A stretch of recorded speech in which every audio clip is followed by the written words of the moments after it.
شروع اللہ کا نام لے کر جو بڑا مہربان نہایت رحم والا ہے۔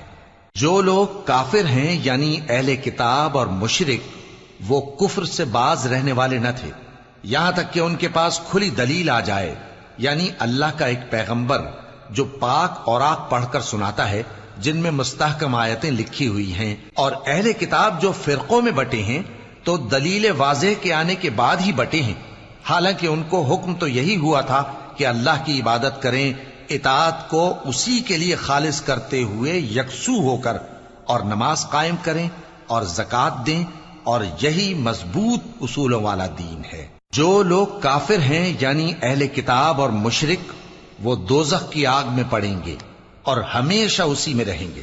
یہ لوگ سب مخلوق سے زیادہ برے ہیں۔ بے شک جو لوگ ایمان لائے اور نیک عمل کرتے رہے وہ تمام خلقت سے بہتر ہیں۔ ان کا صلہ ان کے پروردگار کے ہاں ہمیشہ رہنے کے باغ ہیں جن کے نیچے نہریں بہ رہی ہیں، ہمیشہ ہمیشہ ان میں رہیں گے۔ اللہ ان سے خوش اور وہ اس سے خوش۔